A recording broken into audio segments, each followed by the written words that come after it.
টার্ফের আলোয় ধোঁয়া ভেজা শ্বাস, তুই গোল পোস্টে তবু মনটা উদাস। Champion turf.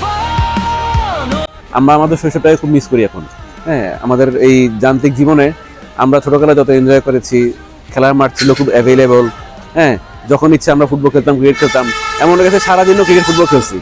তো এখনকার যে জেনারেশন, তারা অনেকটাই মানে মোবাইলের দিকে ঝুঁকে যাচ্ছে, তাদের খেলাধুলার পর্যাপ্ত জায়গা নেই। আর একটা হচ্ছে যে এখন খেলাধুলার মধ্যে অনেক রকমের ক্রাইটেরিয়া আসছে, হ্যাঁ, ফ্যাসিলিটিস আসছে, যেটা আমাদের সময় ছিল না। নোয়াখালীর লোকজন যে ফ্যাসিলিটিটা মিস করতেছে, যেটা ঢাকা, চিটাগাং বা ফেনীর লোকজন এখন পাচ্ছে, এই ফ্যাসিলিটিটার সাথে পরিচয় করে দেওয়ার জন্য আমার আসলে এই উদ্যোগটা, এই মাঠটা দেওয়া বা এই চ্যাম্পিয়ন্স টার্ফটার শুরু।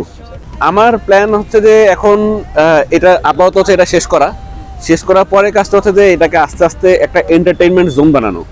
এন্টারটেইনমেন্ট জোন বলতে এখানে শুধু ফুটবল খেলা হবে না, এখানে শর্ট পিচ ক্রিকেটও হইতে পারে। আমি সেভাবেই পুরো সেটটাকে সাজাচ্ছি। এরপরে আমার এখানে অফিস বসতেছে, যারা প্লেয়ার থাকবে এদের জন্য একটা চেঞ্জিং রুম ফ্যাসিলিটি থাকবে, শাওয়ার থাকবে, যারা খেলবে তারা শুধু খেলা না, যারা এখান থেকে প্রিপারেশন নিয়ে যেতে পারে, যে এখানে হুট করে একটা জায়গা থেকে আসলো, খেলে চলে গেল, হ্যাঁ, জাস্ট টোটালি যাতে তাদের স্যাটিসফ্যাকশন লেভেলটা বেস্ট থাকে, সেটাই প্ল্যান আমার। নোয়াখালী দর্শকদের বলবো যে আসলে এই মাঠটা আপনাদের সবার জন্য, এই মাঠটা আপনাদেরই মাঠ। আমি চাই নোয়াখালীতে আরও টার্ফ আসুক, কারণ নোয়াখালীতে প্রয়োজন আছে। এটার মাধ্যমে আমাদের যারা নেক্সট জেনারেশন আছে বা বর্তমান জেনারেশন আছে, তাদের খেলাধুলার একটা জায়গা হলো, প্র্যাকটিস হলো। এখান থেকে হয়তো আমাদের ভবিষ্যতে জাতীয় দলের প্লেয়ারও আমরা পাবো ইনশাল্লাহ। ভাইয়া, তো টার্ফে আসছেন আজকে, তো আমাদের এখানে মিলাদ হলো বা উদ্বোধন হলো, আপনার কাছে কেমন ফিল হচ্ছে, মানে কেমন লাগতেছে আপনার কাছে?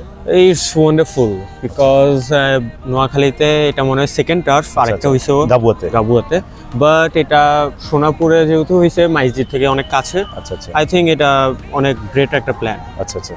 আসসালামু আলাইকুম ভাইয়া। ওয়ালাইকুম আসসালাম। জি আলহামদুলিল্লাহ। আপনার বাসা তো এখানে না? হ্যাঁ হ্যাঁ, মাইজিতে। আচ্ছা, এই যে টার্ফ উদ্বোধন হচ্ছে, আপনি যে আসছেন, কেমন লাগতেছে আপনার কাছে? আমার কাছে আসলে ভালোই লাগতেছে, কারণ হচ্ছে আমি এর আগে ঢাকাতে যখন ছিলাম তখন অনেক জায়গাতেই এরকম আমরা দেখতাম যে টার্ফ ছিল।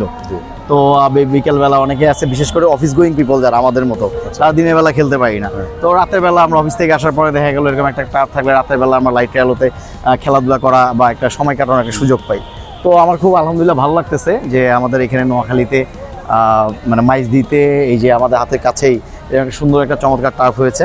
তো এই জন্য আসলে আমরা নোয়াখালীবাসী বা যারা আমরা এটাতে এই সুযোগ সুবিধা নিতে পারবো, তাদের পক্ষ থেকে আমি আমার বন্ধু, যিনি এটার ওনার বন্ধু প্লাস আমার কলিগ, ওনাকে ধন্যবাদ জানাতে চাই, তানভীর মাহমুদকে, যে উনি আমাদেরকে এত সুন্দর একটা সুযোগ করে দিয়েছেন এখানে। আশা করতেছি যে আমাদের এই যে সুন্দর এরকম উদ্যোগগুলি ওনার মাধ্যমে এরকম আরও আমরাও অনেকে ইন্সপায়ার্ড হব, এখানে আরও হবে। আর আমিও সবার পক্ষ থেকে আবারও তানভীর মাহমুদকে ধন্যবাদ জানাচ্ছি।